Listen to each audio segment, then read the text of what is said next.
My name is Tori Thatcher, and I'm 32 years old. 5 years ago, my mother called me 3 days before Thanksgiving and said 7 words that shattered everything I thought I knew about family.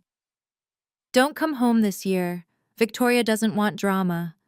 No explanation, no apology, just a door slammed shut on 27 years of trying to belong.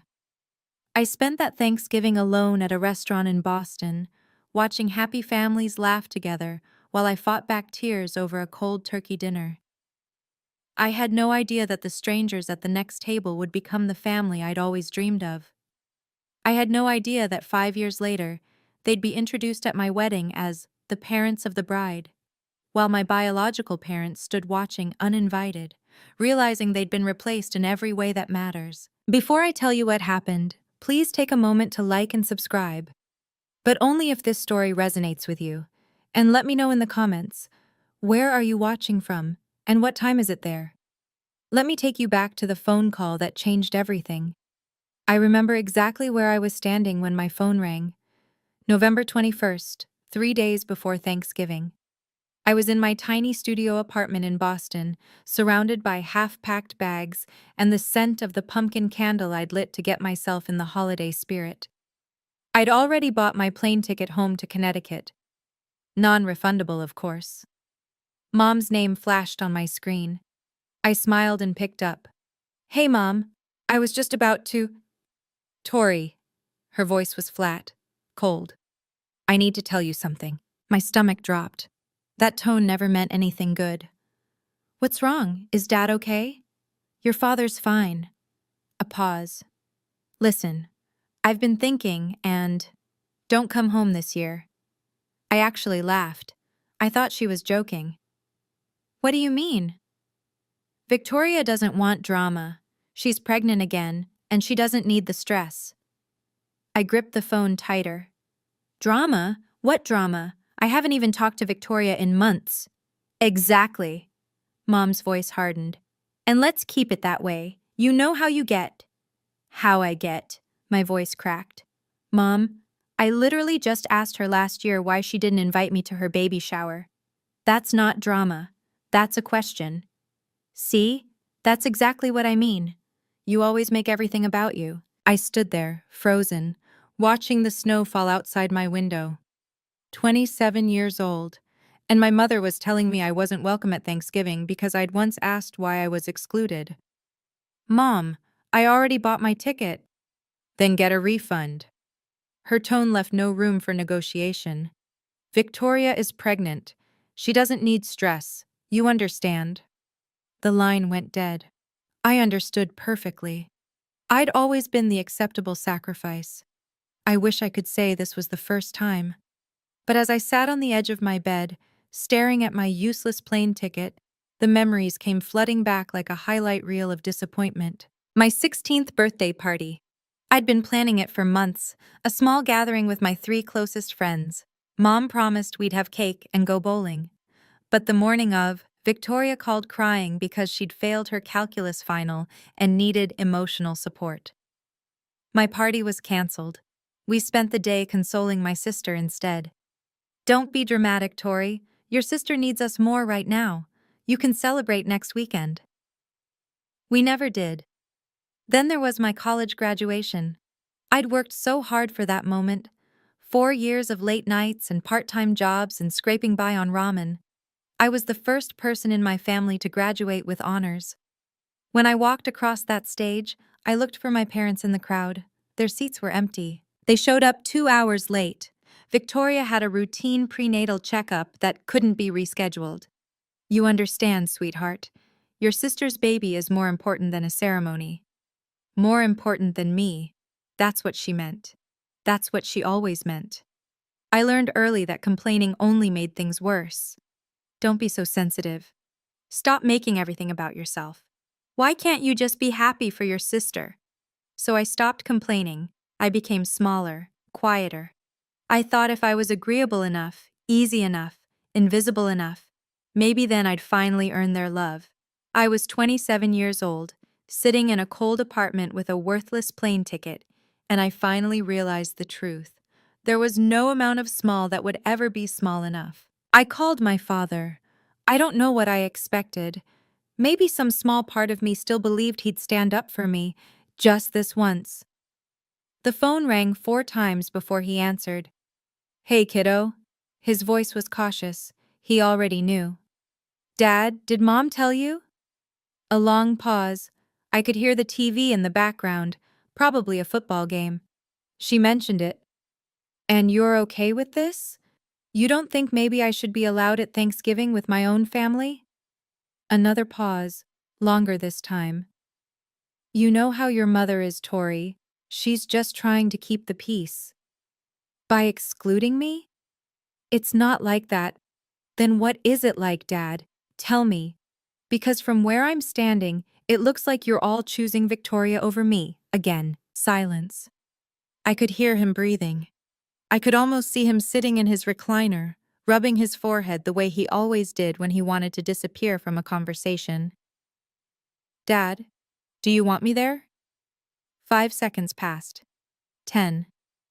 I think... He cleared his throat. "I think it's better if you listen to your mother this year." Something inside me went quiet. Not sad, not angry, just empty. "Okay, Dad." "Tori, don't be like..." I said, "Okay." I hung up. He didn't call back. I sat in my apartment as the sun went down, watching the shadows stretch across my floor. My father had a chance to choose me, to say one word in my defense, and he chose silence instead. He was always in the middle, I realized. He just always chose to stand on their side. But as the darkness settled in, something else settled too. A quiet decision. If I wasn't welcome at their table, I'd make my own Thanksgiving. Thanksgiving Day arrived gray and cold. I woke up in my studio apartment to the sound of my neighbor's family arriving. Footsteps overhead, children laughing, the muffled warmth of voices I couldn't make out.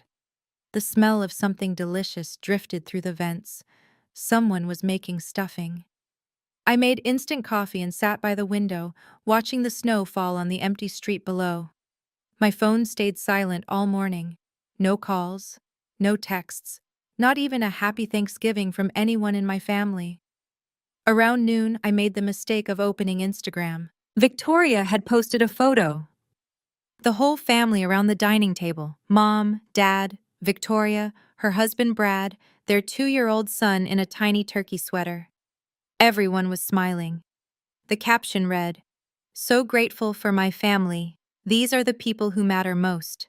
I zoomed in on the photo, counted the place settings. 4 adults, 1 toddler, 5 chairs. There wasn't even an empty seat where I should have been. They hadn't just excluded me. They'd erased me, like I'd never existed at all. I closed the app, stared at the ceiling. I thought about ordering delivery and spending the day in bed. That's what I deserved, right? A sad meal alone in my dark apartment, feeling sorry for myself. That's what the dramatic daughter gets. But something in me refused. No, I wasn't going to sit here and let them win. I wasn't going to let their rejection turn me into exactly what they accused me of being, a sad, bitter, dramatic mess. I grabbed my coat. If I was going to eat Thanksgiving dinner alone, I was going to do it somewhere with actual food, with light, with life. I just had to find a restaurant that was still open.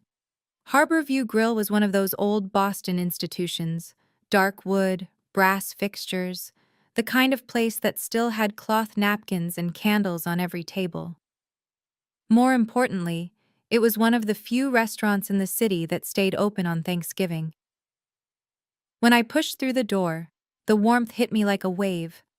The smell of roasted turkey and fresh bread, the soft clink of glasses, and everywhere, families. Couples with grandparents, parents with children, groups of friends who laughed like they'd known each other forever.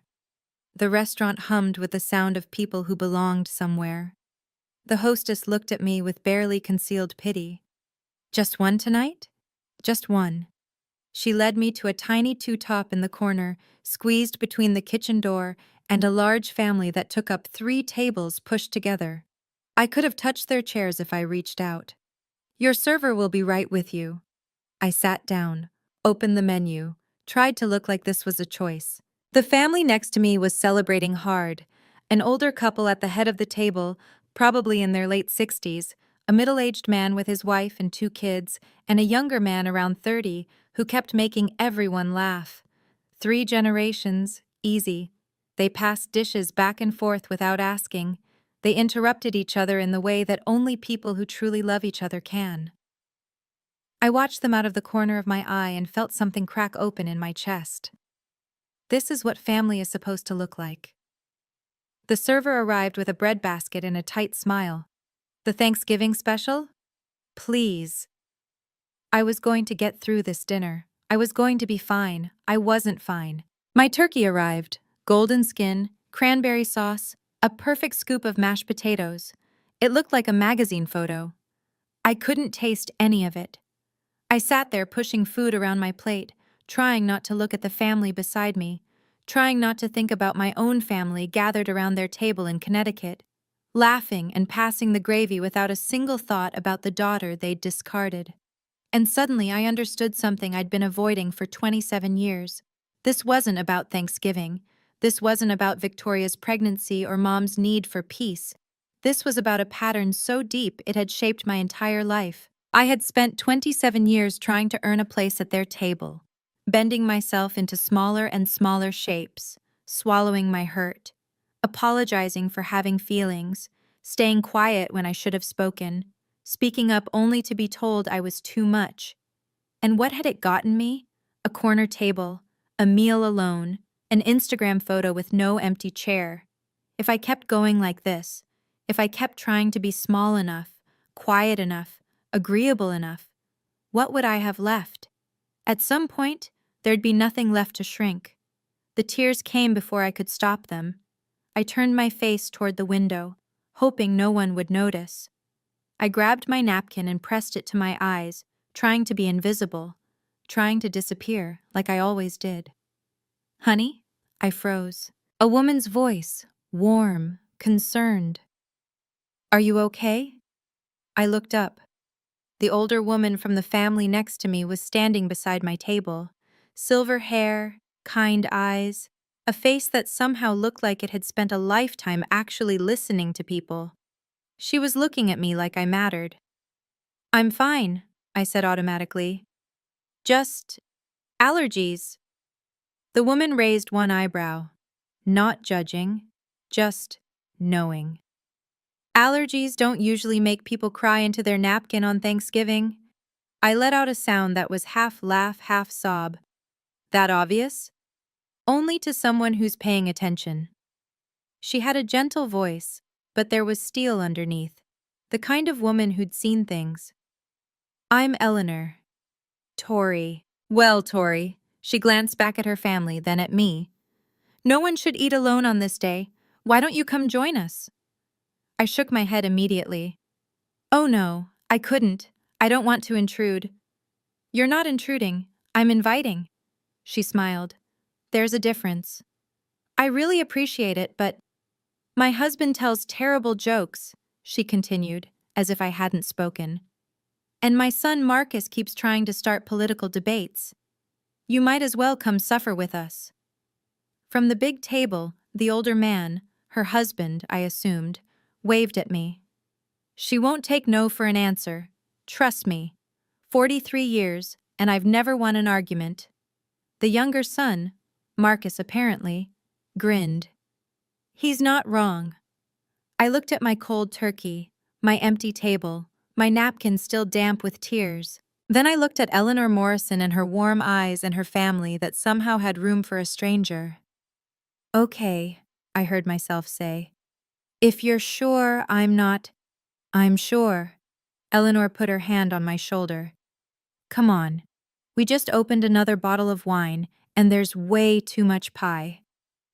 I stood up on shaky legs and followed her to the table, not knowing that this single moment, this small act of kindness from a woman I'd never met, was about to change the entire trajectory of my life. They made room for me like I'd always been there. Someone pulled up a chair. Someone else handed me a plate. Before I could even sit down, I had a glass of wine in my hand and a warm roll on my plate. I'm Richard, the older man said, shaking my hand firmly. This is my wife Eleanor. Our son Daniel and his wife Sarah, their kids Emma and Lucas, and our youngest Marcus.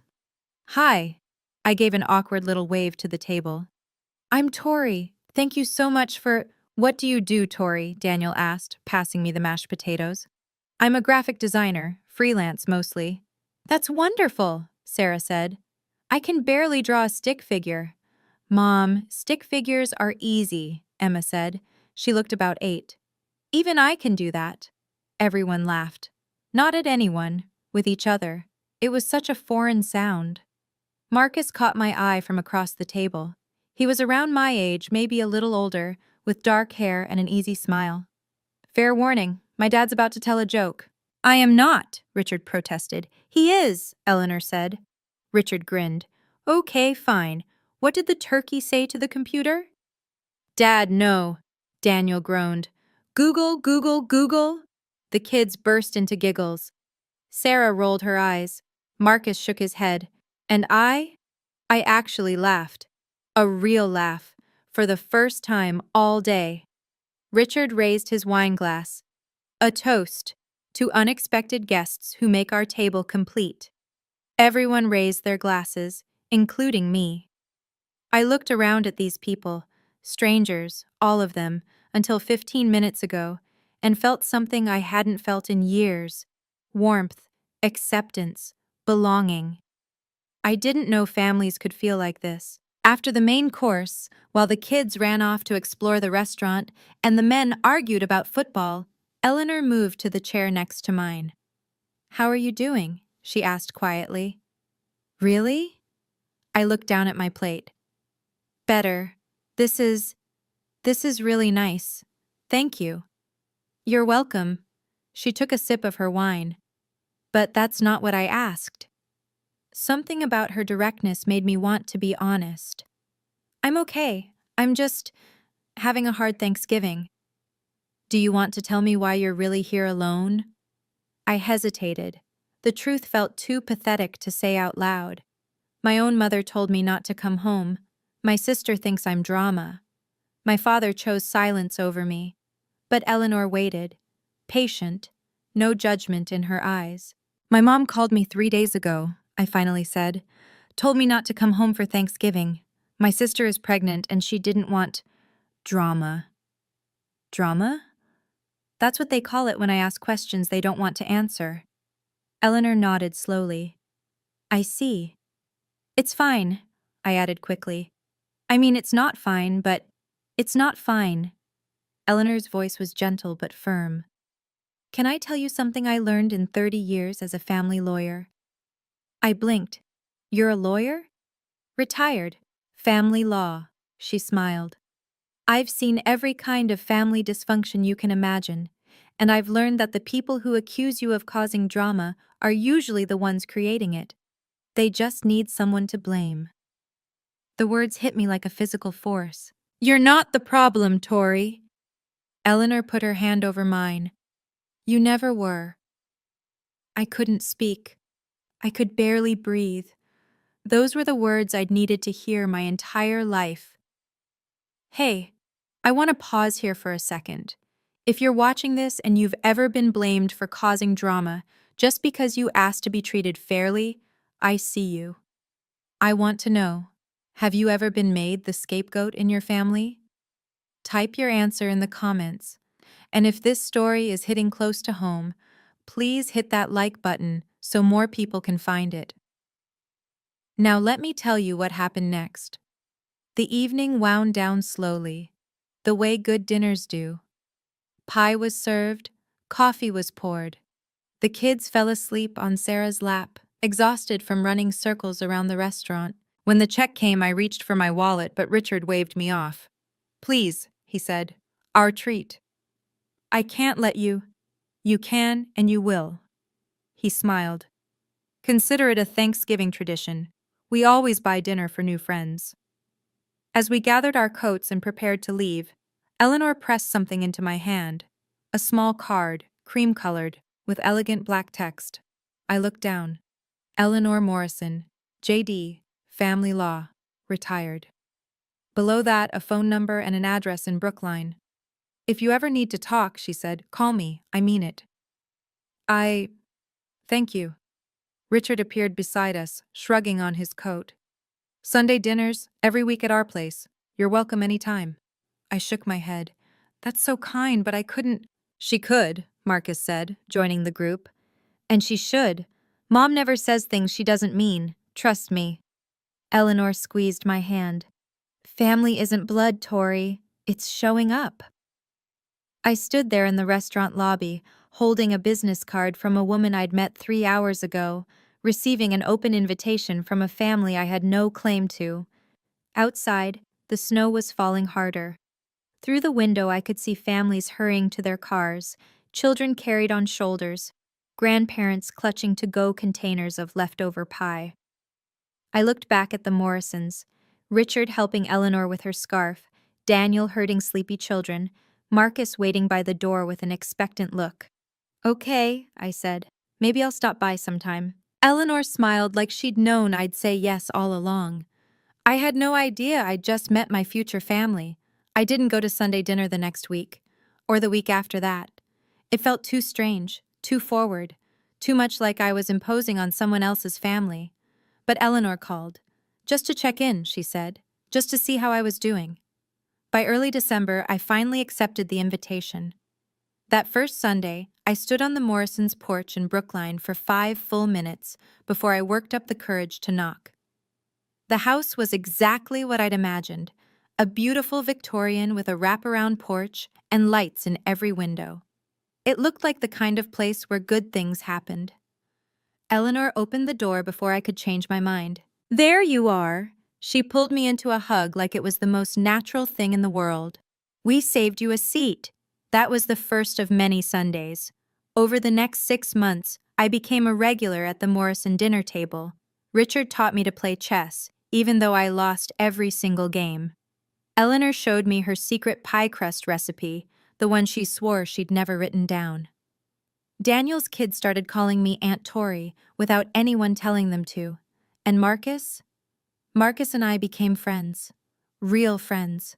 The kind who texted random thoughts at 2 a.m. and argued about movies and sat next to each other at dinner without anyone having to arrange it. I didn't hear from my biological family once. Not a call, not a text, not even a Christmas card. For the first time in my life, I stopped noticing. Because for the first time, I wasn't performing for love. I wasn't shrinking myself to fit into someone else's expectations. I was just loved. It felt like finally coming home. One spring afternoon, about 8 months after that first Thanksgiving, Eleanor and I were sitting on her back porch. The garden was just starting to bloom, tulips pushing up through the soil, birds fighting over the feeder. Richard was inside, watching a game with Marcus. We could hear them shouting at the TV. Have you heard from your parents? Eleanor asked. I watched a robin land on the fence. No, and I haven't reached out either. She nodded, no judgment in her eyes. Do you want to? I thought about it, really thought about it. Sometimes, I admitted. In the middle of the night, mostly. I'll think about calling my mom and trying to explain, but then I remember there's nothing to explain. She knows what she did. She just doesn't think it was wrong. That's a hard thing to accept. It is. I pulled my cardigan tighter. I keep waiting to feel guilty. Everyone says you should forgive your family no matter what. Blood is thicker than water and all that. You know, I've never believed that. Eleanor took a sip of her tea. In my career, I helped a lot of people find legal recognition for the families they've built, not the ones they were born into. I turned to look at her. What do you mean? She smiled, soft and knowing. Just that the law recognizes what the heart already knows. That family can be created, not just inherited. There are ways to make those bonds official, if a person wants to. I didn't fully understand what she was hinting at. Not yet. Something to think about, Eleanor said. Whenever you're ready. She patted my hand and changed the subject to her tomato plants. But her words stayed with me. They would take root slowly and bloom at exactly the right time. It happened so naturally that I almost didn't notice it happening. 2 years after that first Thanksgiving, Marcus and I weren't just friends anymore. We were something more. something that had grown so gradually that when we finally acknowledged it, it felt less like a beginning and more like a recognition of what had always been there. He asked me to dinner at Harborview Grill, the same restaurant where we'd met. "This feels circular," I said, sliding into the booth. "That's the point." Marcus was nervous. I could tell by the way he kept adjusting his napkin. "I wanted to bring you back to where it all started." "Where what started?" He reached across the table and took my hand. "Tori, I've been trying to figure out how to say this for months." He took a breath. "I want to spend the rest of my life choosing you, every single day." My heart stopped. "Marcus? I know your family hurt you. I know you're scared of people who are supposed to love you letting you down." His eyes were steady on mine. "But I'm not going anywhere. I never have been." He pulled out a small velvet box. "Tori Thatcher, will you marry me?" I couldn't speak. I couldn't breathe. I looked at this man who'd been my friend first, my confidant second, my rock through 2 years of healing, and I saw my future. "Yes," I whispered. "Yes." He slipped the ring on my finger. The restaurant erupted in applause. I'd been so focused on Marcus I hadn't even noticed the other diners watching. And then I saw them. In the corner booth, Richard and Eleanor, champagne already poured, beaming at us like they'd known all along. "Mom couldn't resist," Marcus laughed. I was going to officially become a Morrison. The wedding planning began immediately. Venue options, catering tastings, flower consultations. It was overwhelming and exciting and everything I'd never let myself dream about. But one question kept me up at night. The wedding invitations would need a line for parents of the bride. And I had no idea what to write there. Robert and Linda Thatcher? They hadn't spoken to me in over 2 years, hadn't called on my birthday, hadn't acknowledged my existence in any way. I couldn't put their names on my wedding invitation. They hadn't earned that honor. I was pacing in the Morrisons' living room one evening when Eleanor found me. "What's troubling you, sweetheart?" I told her about the invitation, about the impossible line I couldn't figure out how to fill. Eleanor sat down and patted the cushion beside her. "There's something I mentioned to you once, about legal recognition for chosen family. Do you remember?" I nodded slowly. "You said the law recognizes family that's created, not just inherited." "Adult adoption," Eleanor said gently. "It's a legal process where a consenting adult is formally adopted by another family. It creates a legal parent-child relationship, new birth certificate, new legal next of kin status, everything." My heart was pounding. That's a real thing?" "Very real. I've helped many people through the process." I looked at this woman who'd pulled me into her family on the loneliest night of my life, who'd fed me Sunday dinners and taught me about pie crust and shown me what a mother could be. "Eleanor," my voice cracked, "would you and Richard consider—" She pulled me into her arms before I could finish the sentence. "We've considered you our daughter since the first Thanksgiving," she whispered. "We were just waiting for you to be ready."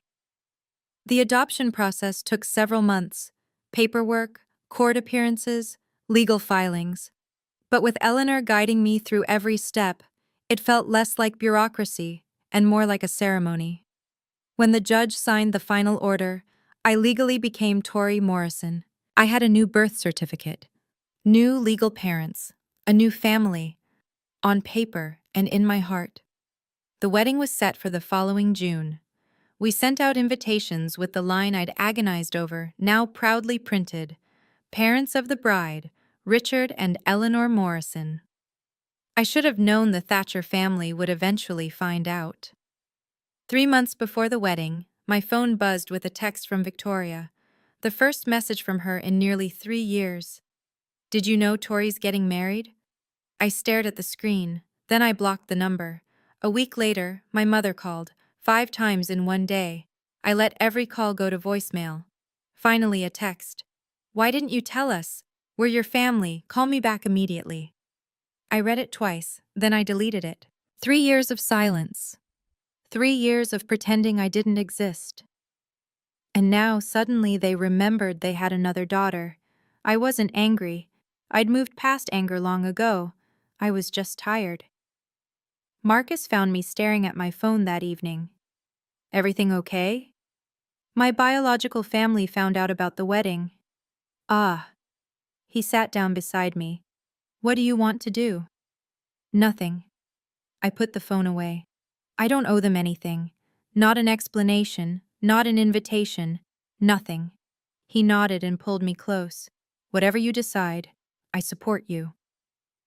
But we both knew this wasn't over. The Thatchers weren't the kind of family who accepted being ignored. The question was, what would they do about it? She showed up at my apartment on a Tuesday afternoon. I was working from home, reviewing design proofs at my kitchen table, when the doorbell rang. I opened it without checking the peephole, a mistake I wouldn't make again. Tori. My mother stood in my hallway. She looked older than I remembered, grayer, more tired, but her eyes held the same disappointed expression I'd spent my childhood trying to erase. Mom. The word felt foreign in my mouth. What are you doing here? What am I doing here? She pushed past me into the apartment without being invited. What are you doing, getting married without telling your own mother? We haven't spoken in 3 years. And whose fault is that? I closed the door slowly, counted to 5. Yours. It was your fault. You told me not to come home. Not to. That was one Thanksgiving. You can't still be upset about that. I'm not upset. I kept my voice calm. I've moved on. Linda's eyes swept across my living room, landing on the photos on my bookshelf. Me and Marcus at a beach. Me and Eleanor making pie. The whole Morrison family at Christmas. Me right in the center. Who are these people? My family. Her face contorted. I am your family. You were. I met her gaze evenly. You chose not to be. Remember? Victoria didn't want drama. That was years ago. And in those years, you never once called, never checked if I was alive, never acknowledged my existence. I felt eerily calm. So no, Mom, you don't get to show up now and act like you have a claim on me. I want an invitation to the wedding. No. Her jaw dropped. Excuse me? You heard me? I walked to the door and opened it. You don't get to erase me and then demand a seat at my table. The wedding day dawned golden and perfect. June in Napa Valley. A vineyard with rolling hills and endless rows of grapevines. We'd chosen an outdoor ceremony with a reception in a beautiful stone barn, everything decorated with white roses and greenery. In the bridal suite, I stood before a full-length mirror while Eleanor adjusted my veil. You look beautiful, she said softly. Absolutely beautiful. I looked at my reflection. The woman looking back at me was calmer, stronger than the girl who'd sat alone in a restaurant 5 years ago. That girl hadn't believed she deserved to be loved. This woman knew better. On the vanity beside me sat a copy of the wedding program. I picked it up, reading the line I'd never thought I'd be able to write. Parents of the bride, Richard and Eleanor Morrison. Underneath, in smaller text, the family who chose her. Eleanor noticed me looking. Are you nervous? About marrying Marcus? No. I set down the program. About what might happen, a little. I'd hired security for the wedding, a quiet precaution. After Mom's visit to my apartment, I knew there was a chance she'd try something. Eleanor put her hands on my shoulders. Whatever happens today, you have a family who chose you. We will always choose you. Never forget that. I hugged her tight. I love you, Mom. It was the first time I'd called her that. The word came out naturally, like it had always been waiting. Eleanor's eyes glistened. I love you too, sweetheart. My daughter. Through the window I could see guests arriving. Marcus was already at the altar looking nervous and handsome in his gray suit. It was time. Whatever came next, I was ready. The ceremony was everything I'd dreamed of. Marcus waiting at the end of the aisle. Richard walking me toward him, steady and proud. The vows we'd written ourselves, words that made half the guests cry and the other half pretend they weren't crying. When Marcus slipped the ring on my finger and the officiant pronounced us husband and wife, I felt something click into place, like the last piece of a puzzle I'd been trying to solve my entire life. The reception was in full swing when the security guard found me. "Mrs. Morrison?" He appeared at my elbow, discreet and professional. "There are two people at the entrance. They claim to be your parents." I'd expected this. Part of me had been waiting for it all day. Marcus appeared beside me. "What's going on?" "My biological parents are here." His expression hardened. "I'll handle it." "No." I took his hand. "This is my moment. I'll handle it." I considered my options. I could have them removed. I could pretend they weren't there. I could avoid the confrontation entirely. But something in me said no. Let them see.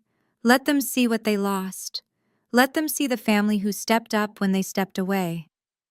Let them witness the life I built without them. "Let them in," I told the security guard. "But don't seat them with the family. Put them in the back."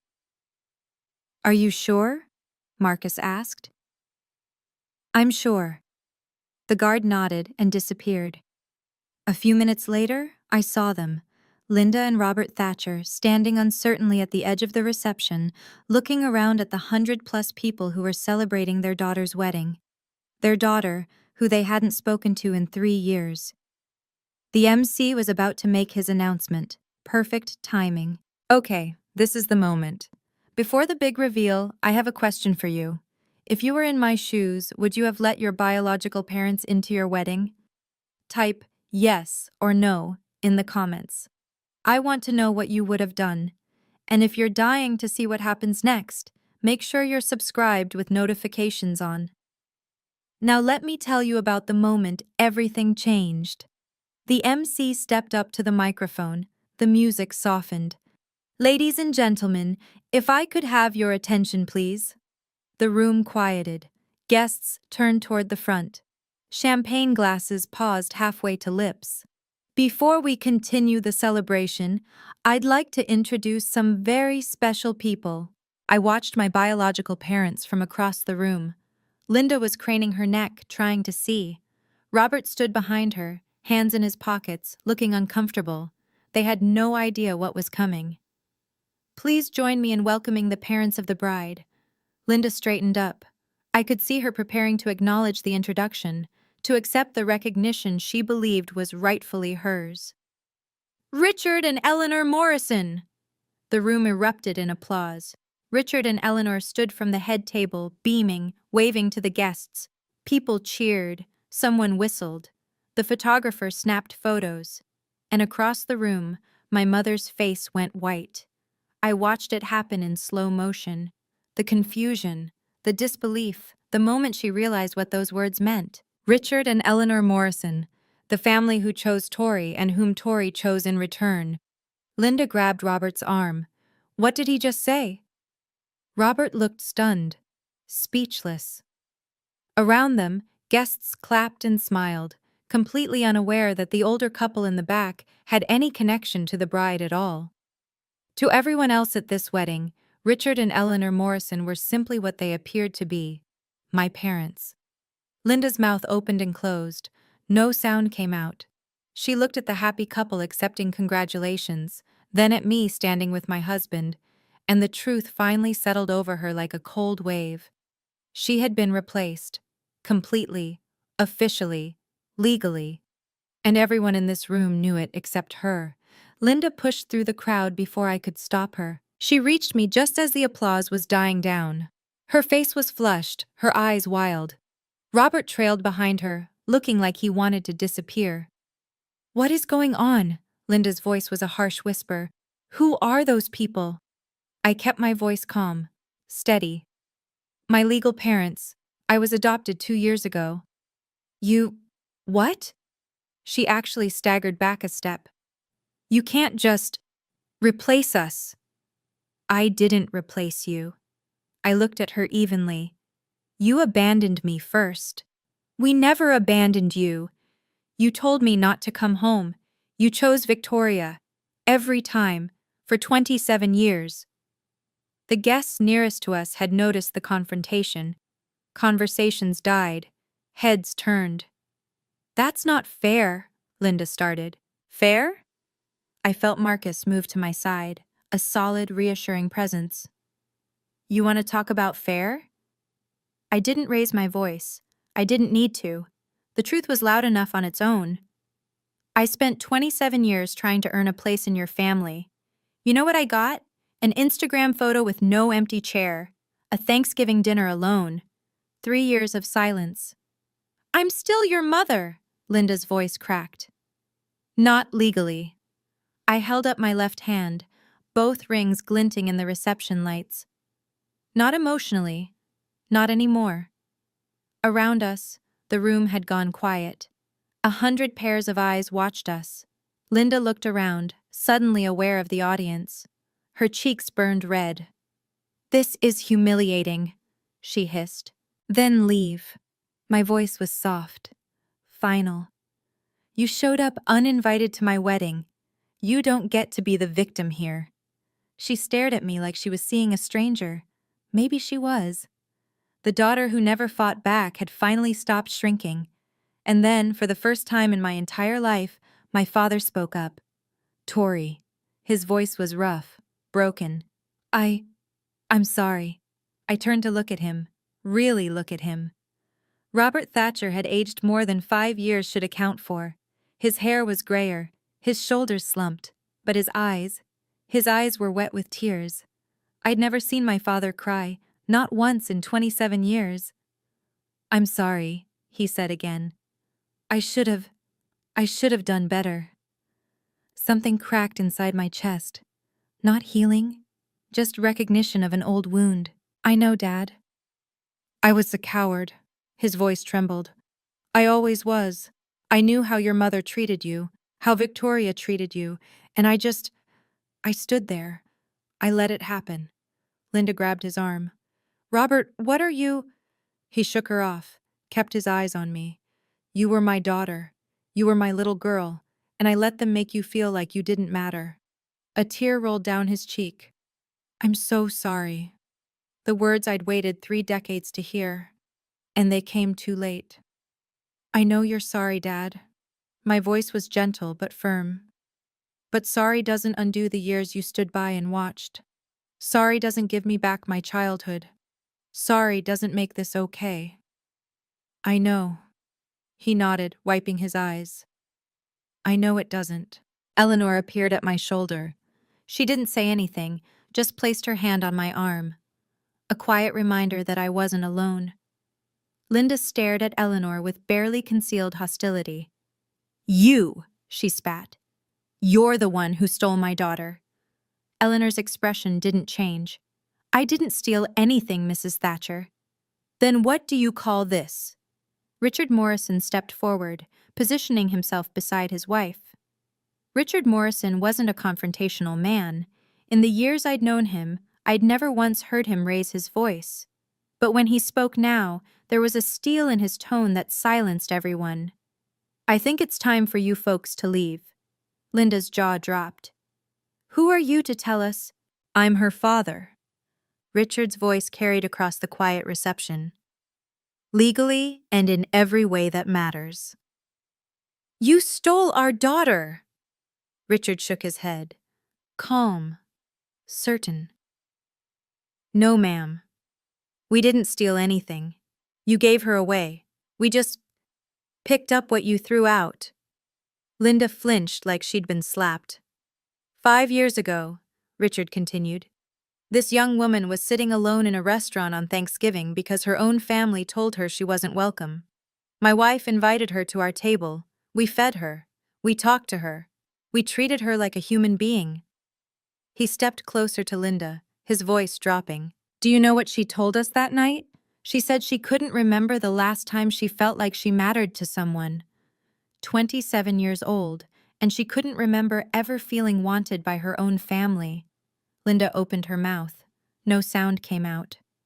We didn't steal your daughter. We just showed her what family is supposed to look like. The rest was her choice. He turned to face the gathered crowd. Now, this is my daughter's wedding day, the happiest day of her life, and I won't let anyone, ruin it. He nodded to the security guards, who had been standing discreetly nearby. Please escort these people out. As the guards approached, Richard put his arm around me. Tori is a Morrison now, he said quietly, and Morrisons protect their own. This is what a father sounds like. Before the security guards could lead them away, I held up my hand. Wait. Everyone froze. Linda looked at me with something like hope in her eyes. Maybe she thought I was having second thoughts. Maybe she thought I'd relent. I walked toward my biological parents, stopped an arm's length away. Mom, Dad. The words still felt strange in my mouth when directed at them. I need you to understand something. Linda's chin lifted. What? I don't hate you. Whatever she'd expected me to say, that wasn't it. I don't hate you, I repeated. I've made peace with who you are. You're not villains. You're just people who couldn't love me the way I needed to be loved. People who chose comfort over fairness. People who let one daughter become invisible so the other could shine. Robert was crying again. Linda's face was a mask. But I've also made peace with who I am. I stood straighter. And who I am is someone who deserves to be chosen, not as a backup, not as an afterthought, chosen first. I looked at them both. The parents I'd spent my childhood trying to please, the family I'd shrunk myself to fit into. You didn't choose me, they did. I gestured to the Morrisons. And I choose them. The room was silent. 100 guests watched this moment, and not one of them moved. Linda opened her mouth to speak. I didn't let her. I'm not erasing you from my history. I'm just not giving you a seat at my table anymore. And that's not revenge. That's just the natural consequence of your choices. I nodded to security. Goodbye, Mom, Dad. As they were escorted out, the wedding guests began to applaud. Not for the drama, for me. The rest of the wedding was everything I'd hoped for. We danced, we laughed, we cut the cake while everyone cheered. Marcus twirled me around the dance floor until I was dizzy with joy. For those few hours, I let myself forget about the confrontation and just be happy. But the next morning, my phone started blowing up. Texts from cousins I hadn't heard from in years, messages from aunts and uncles I barely knew. The extended Thatcher family had heard about what happened at the wedding, and they had opinions. How could you do this to your mother? Family is family no matter what. You've broken your father's heart. I deleted them without responding. But then came a text from someone unexpected. My Aunt Patricia, my father's younger sister. Tori, I heard what happened. I want you to know. I'm proud of you. I stared at the screen. I always knew Linda and Victoria treated you wrong. I tried to say something once, and your mother stopped speaking to me for a year. But you deserved better. You always did. My eyes burned. I typed back. Thank you. That means more than you know. On Facebook, Linda posted a long, dramatic status about ungrateful children and modern families who don't understand loyalty. I didn't respond. I didn't need to. That evening, I blocked every phone number and social media account connected to the Thatcher family. Not out of anger, out of peace. Marcus found me on the balcony of our honeymoon suite. You okay? I looked out at the vineyard spreading golden in the sunset. Yeah. I leaned into him. I really am. For the first time in my life, I wasn't carrying the weight of people who didn't want to carry me. I was finally free. 2 weeks after the wedding, a handwritten letter arrived at our new address. The return address said Victoria Thatcher Collins. My sister's handwriting, loopy, perfect, exactly like I remembered from birthday cards that always felt more like obligations than affection. I almost threw it away unopened. But something made me sit down at the kitchen table and read it. Dear Tori, I don't know if you'll read this. Honestly, I wouldn't blame you if you didn't. But I had to try. Mom told me what happened at your wedding. She's devastated. Dad hasn't been the same since he came home. I think seeing how happy you are without us, broke something in him. I know we haven't always had the best relationship, but you have to understand. Mom and Dad were just trying to keep the peace. I never meant for you to feel excluded. You always made everything so difficult, always asking questions and bringing up old hurts. It was exhausting. I hope one day you'll understand that family is complicated. Maybe when you have your own kids, you'll see why Mom made the choices she made. I'm not asking for an apology. I just wanted you to know that we still love you, even if you've decided we're not good enough for you anymore. Your sister, Victoria. I read it twice. Then I folded it carefully and put it in a drawer. Marcus came home to find me at the kitchen table. What's that? Letter from Victoria. What did she say? Nothing new. I stood up and started making dinner. She still doesn't get it. She never will. Does that bother you? I thought about it. Really thought about it. No, I said finally. It's not my job to make her understand. It never was. A year after the wedding, life had settled into something beautiful. Marcus and I bought a house in the suburbs of Boston, a little Cape Cod with a big backyard, just 20 minutes from Richard and Eleanor. Close enough for Sunday dinners, far enough for privacy. I was no longer freelancing. A design agency had hired me as their art director, a job I loved so much it barely felt like work. Marcus was thriving at his architecture firm. We were building a life together, literally and figuratively. And I was pregnant. Eleanor cried when we told her. Richard tried not to cry and failed. Daniel's kids were already arguing about who would be the baby's favorite cousin. One Sunday afternoon, Eleanor and I were setting up the nursery, painting the walls a soft sage green, arranging tiny furniture that seemed impossibly small. Have you thought about names? Eleanor asked, holding up 2 different mobiles. Emily, I said. If it's a girl, Emily Grace Morrison. Eleanor's eyes welled up. That's beautiful. The Morrison part is non-negotiable. I smiled. I want her to have the name of the family that chose her mother. Eleanor set down the mobiles and pulled me into a hug. You know, she said, when I saw you sitting alone in that restaurant, I had no idea we'd end up here. I just saw someone who needed kindness. You saved my life that night. No, sweetheart. She pulled back, holding my shoulders. You saved yourself. We just showed you it was possible. I looked around the nursery, at the crib we'd picked out together, at the rocking chair Richard had built by hand, at the life I'd created with people who loved me unconditionally. I finally had everything I'd always wanted. I was home. 5 years to the day after I sat alone in Harborview Grill, I sat at the head of a very different table. The Morrison house was chaos, the best kind. Emily, now 6 months old, was being passed from lap to lap like a tiny, drooling treasure. Daniel's kids were playing some complicated card game in the corner. Sarah was arguing with Marcus about the proper way to carve a turkey. Richard was sneaking extra pie when he thought Eleanor wasn't looking. She was. All right, everyone.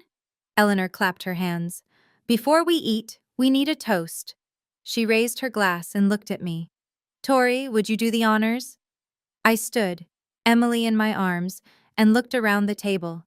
At the family I'd found, the family that had found me. 5 years ago tonight, I said. I was sitting alone in a restaurant wondering if I'd ever belong anywhere. I thought I was unlovable. I thought there was something wrong with me, that I was too much, too difficult, too dramatic. I paused, feeling Marcus's hand squeeze my knee under the table. Then a stranger named Eleanor Morrison came up to my table and said, "No one should eat alone on this day."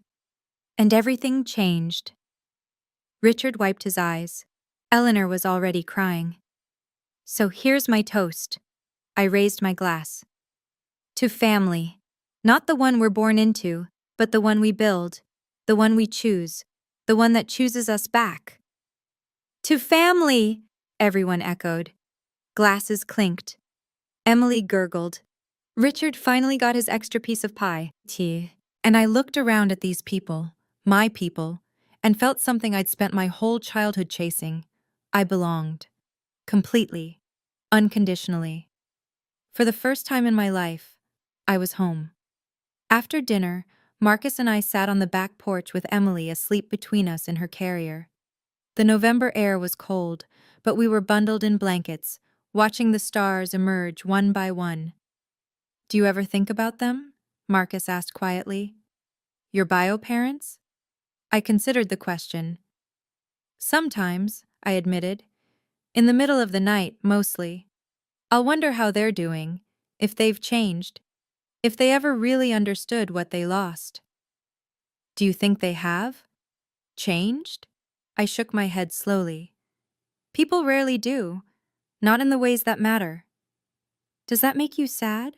I looked at Emily, her tiny fist curled near her cheek, her perfect rosebud mouth, her chest rising and falling with each peaceful breath.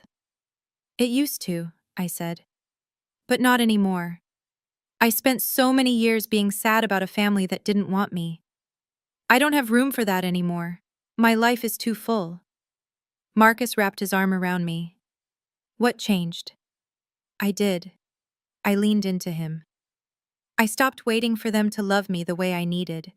I stopped shrinking myself to fit into their version of who I should be, and I started building something new. Through the window, I could see the Morrison family, my family, laughing and talking, clearing plates and wrapping leftovers. Setting boundaries isn't revenge, I said softly. It's survival. It's choosing yourself when no one else will. Marcus kissed my forehead. I'm glad you survived. Me too. Emily stirred, making soft baby sounds. I picked her up and held her close. I'll never make you earn my love, I whispered to her. I promise. You'll never have to wonder if you're wanted. You'll always know. She yawned and fell back asleep. If you're watching this, and you've been the scapegoat of your family, if you've been told you're too much or too sensitive or always causing drama just because you dared to ask to be treated fairly, I want you to know something. It's not you. It never was. You deserve to be chosen. Not as a backup. Not as a last resort. Not as the acceptable sacrifice when someone else's comfort is at stake. Chosen first. Chosen fully. Chosen without conditions. Family isn't blood. Family isn't obligation. Family isn't people who share your DNA but treat you like a burden. Family is the people who show up. The people who see you crying alone at a restaurant table and invite you to join them. The people who open their Sunday dinners and their hearts and their legal documents to make you officially, permanently, undeniably theirs. I spent 27 years trying to earn love from people who were never going to give it. And then I spent 5 years learning what love actually looks like.